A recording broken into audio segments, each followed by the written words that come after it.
নমস্কাৰ good morning মই পলাশ আপোনালোকে চাই আছে পলাশ আছাম তো আহিলোঁ ফিল্ডত অকণমান প্ৰেক্টিছ কৰিলোঁ ৰানিং কৰিলোঁ 2-3টামান লং জাম্প মাৰিলোঁ যিহেতু নতুনকৈ আমাৰ ইয়াতে বহুতখিনি মানে ভাইটি আৰু ভণ্টি লগতে ককাইদেউহঁতে মানে প্ৰেক্টিছ কৰি আছে নতুন ABB কনষ্টেবল আছাম ফৰেষ্টৰ কামাণ্ডোৰ কাৰণে তো আজি নিশ্চয় থামনেলটো গমেই পাইছা ফৰেষ্টৰ ডিপাৰ্টমেণ্টৰ ওপৰত ফিজিকেলৰ এক্সামৰ বয়স হাইট কিমান লাগে ইয়াৰ চিলেকশ্যন প্ৰচেছ কেনেকুৱা ধৰণৰ তো এইটো হ'ল SLPRB যিটো আমাৰ ৱেবছাইটটো তাতে মই এখন নটিছখন দেখাই দিছোঁ এইটো দেখা পাইছা এডভাৰটাইজমেণ্ট ফৰ ৰিক্ৰুটমেণ্ট 200 মানে আমাৰ যিটো যোৱাবাৰ ৰিক্ৰুটমেণ্টটো প্ৰকাশ পাইছিলে তাৰে এখন এডভাৰটাইজমেণ্ট মই ডাউনলোড কৰি লওঁ ইয়াতে মই এখন দেখা পাইছা ৰিয়েল যিটো এডভাৰটাইজমেণ্ট হয় এইটো ডাউনলোড হৈ গ'ল ইয়াতে আমাৰ কি আছে যেহেতু বহুতে বয়সৰ কথা সুধি আছে কিমান বয়সলৈকে এপ্লাই কৰিব পাৰে তো তেওঁলোকৰ কাৰণে মই ৰিক্ৰুটমেণ্টটো মানে প্ৰচেছটো কেনেকুৱা হয় দেখাই দিম তো ভিডিঅ'টো শেষলৈকে চাই থাকা ডাউনলোড হৈ গৈছে ইয়াত দেখা পাইছা এইখনেই হৈছে ফৰেষ্টৰ ৰিক্ৰুটমেণ্ট ইয়াত মই ধুনীয়াকৈ দেখাই দিম কৈ যাম তোমালোকে ভালকৈ ভিডিঅ'টো শেষলৈকে চাই থাকিবা এইখন হৈছে ফৰেষ্টৰ ক'তমান ভেকেঞ্চি আছিলে যেটো আমাৰ আসাম ফৰেষ্টৰ AFPF কনষ্টেবল বা ফৰেষ্টাৰ গ্ৰেড 1 ফৰেষ্ট গাৰ্ড এতিয়া প্ৰথমে কৈছোঁ যেহেতু CM ছাৰে কৈছে নৱেম্বৰ মাহতে নৱেম্বৰ লাষ্টৰ ফালে অনলাইন এপ্লাই হ'ব নতুন ভেকেঞ্চি এতিয়া কি আহিব যেহেতু আমাৰ ABB কনষ্টেবল এতিয়া বৰ্তমান যিখিনি ল'ৰা ছোৱালী এতিয়া বৰ্তমান জইনিং কৰিব তেওঁলোকৰ পদখিনি সম্পূৰ্ণ হৈ গৈছে আধা আধি আৰু লগতে নতুনকৈ ৰিক্ৰুটমেণ্ট প্ৰকাশ পাব আছে ফৰেষ্টৰ যেহেতু ক্লাছ 10 পাছ কৰিলে ফৰেষ্টৰ AFPF কনষ্টেবল লগতে হাই ছেকেণ্ডেৰী পাছ কৰিলে ফৰেষ্ট গাৰ্ড যদি গ্ৰেজুৱেট আছে ফৰেষ্টাৰ গ্ৰেড 1 তো এতিয়া যোনসকলৰ হাইটটো কম আছে ল'ৰা হওক ছোৱালী হওক তেওঁলোকে ফৰেষ্টত আহিব লাগে আৰু যোনসকলৰ বয়স বেছি হৈছে ফৰেষ্টত মানে এইবাৰ ভালকৈ ইণ্টাৰভিউ দিব লাগে যেহেতু ফৰেষ্টতে হ'ল হাইট কমকৈ লোৱা লগতে বয়স বৃদ্ধি মানে 18 বছৰৰ পৰা এপ্লাই কৰি 42 বছৰলৈকে যিটো ফৰেষ্টাৰ বা ফৰেষ্ট গাৰ্ড সেনেকুৱা ধৰণৰ কথা আৰু এতিয়া মই ধুনীয়াকৈ কৈ যাম বয়স কিমান লাগিব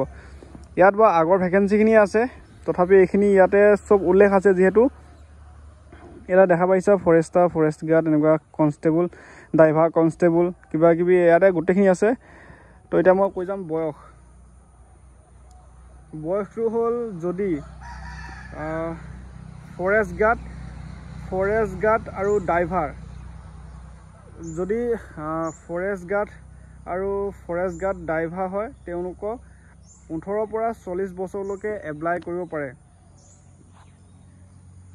ফৰেষ্টাৰ গ্ৰেড 1 যদি ফৰেষ্টাৰ গ্ৰেড 1 হয় আৰু ফৰেষ্ট গাৰ্ড ড্ৰাইভাৰ কনষ্টেবল যদি কোনোবা আছা তেওঁলোকক 18 পৰা 40 বছৰলৈকে এপ্লাই কৰিব পাৰে আৰু যদি ফৰেষ্ট মানে যিটো ক্লাছ 10 পাছ মানে ফৰেষ্ট কনষ্টেবল AFPF কনষ্টেবলটো আৰু লগতে ড্ৰাইভাৰ কনষ্টেবলটো 18 পৰা 25 বছৰৰ ভিতৰত বয়স হ'লে এপ্লাই কৰিব পাৰে আৰু এতিয়া গম পালে ইয়াতে হাইটটো কিমান লাগিব জেনেৰেল OBC MOBC কাৰণে ফৰেষ্টাৰ গ্ৰেড 1 আৰু ফৰেষ্ট গাৰ্ডৰ কাৰণে জেনেৰেল OBC MOBC SC কাৰণে মেল কেণ্ডিডেট 163 চেণ্টিমিটাৰ লগতে ফিমেলৰ 150 চেণ্টিমিটাৰ যদি ST হিলছ STP হয় তেওঁলোকক মেল কেণ্ডিডেট 153 চেণ্টিমিটাৰ লগতে ছোৱালী ক্ষেত্ৰত হ'ব 145 চেণ্টিমিটাৰ আৰু চেষ্টটো অনলি নৰ্মেল ল'ৰাসকলৰ কাৰণে 79 চেণ্টিমিটাৰ আৰু লগতে 84 চেণ্টিমিটাৰ এইটো হ'ল ইয়াৰ হাইটটো হ'ল ফৰেষ্টাৰ গ্ৰেড 1 আৰু ফৰেষ্ট গাৰ্ড আৰু যদি ফৰেষ্টৰ কনষ্টেবল হয় বা ফৰেষ্টৰ ড্ৰাইভাৰ কনষ্টেবল হয় তেওঁলোকৰ হাইটটো দেখাই দিছোঁ AFPF কনষ্টেবল লগতে ড্ৰাইভাৰ কনষ্টেবল তেওঁলোকৰ হাইট লাগিব জেনেৰেল OBC MOBC SC তেওঁলোকৰ মেল কেণ্ডিডেট 162.56 চেণ্টিমিটাৰ লগতে ফিমেলৰ 154.94 চেণ্টিমিটাৰ যদি ST হিলছ STP হয় 160.02 আৰু যদি ছোৱালী ক্ষেত্ৰত 152.40 চেণ্টিমিটাৰ আৰু নৰ্মেল চেষ্ট general OBC MOBC SC STP normal 80 centimetre লগতে 85 চেণ্টিমিটাৰ মানে 5 চেণ্টিমিটাৰ ফুলাব লাগিব লগতে ST হিলছ তেওঁলোকৰ চেষ্টটো 78 চেণ্টিমিটাৰ নৰ্মেল আৰু লগতে 83 চেণ্টিমিটাৰ তেওঁলোকে ফুলাব লাগিব মানে ল'ৰাসকলে আমাৰ যিটো চেষ্টটো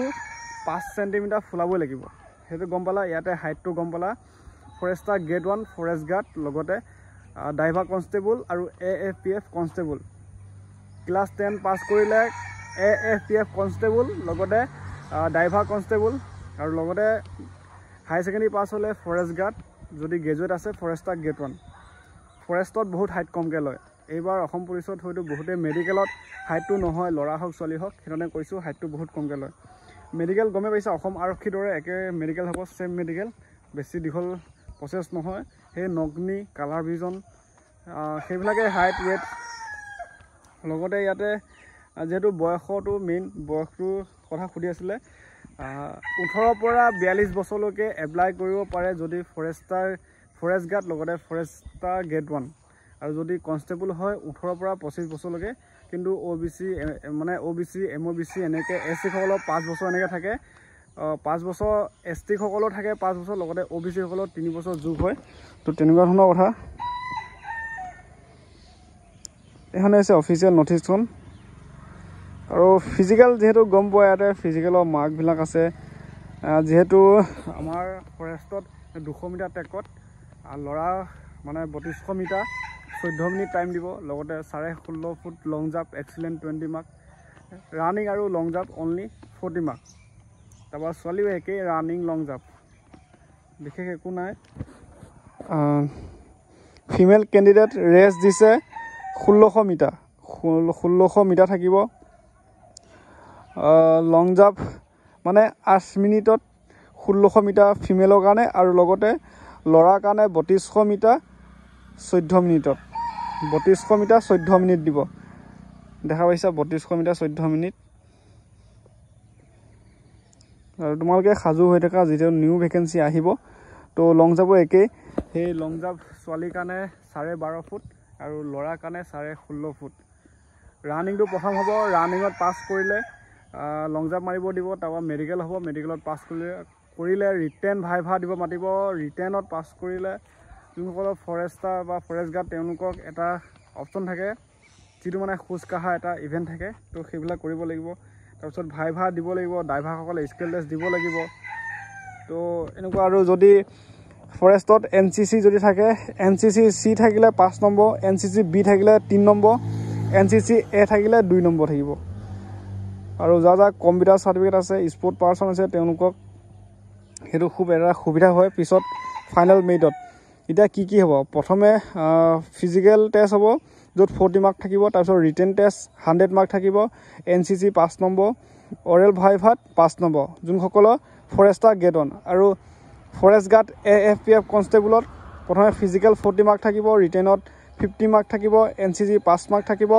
অৰেল ভাইভা 5 মাৰ্ক থাকিব আৰু যোনসকলে ড্ৰাইভাৰ কনষ্টেবল ড্ৰাইভাৰ তেওঁলোকক প্ৰথমে ফিজিকেল টেষ্টত 40 মাৰ্ক ড্ৰাইভিং টেষ্টত স্কিল টেষ্টত 10 মাৰ্ক ৰিটেনত 50 মাৰ্ক NCC 5 মাৰ্ক আৰু অৰেল ভাইভা 5 মাৰ্ক ইয়াত দেখা পাইছা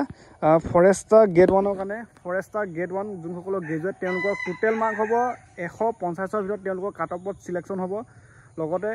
ফৰেষ্ট গাৰ্ড AFPF কনষ্টেবল তেওঁলোকক 100ৰ ভিতৰত কাট অফ বনিব লগতে ড্ৰাইভাৰ কনষ্টেবল এণ্ড ড্ৰাইভাৰ তেওঁলোকক 110 নম্বৰ ভিতৰত ফাইনেল মেৰিটত কাট অফ বনিব চিলেকশ্যন প্ৰচেছটো সেনেকুৱা ধৰণৰ ডকুমেণ্ট শুদ্ধ কৰি লোৱা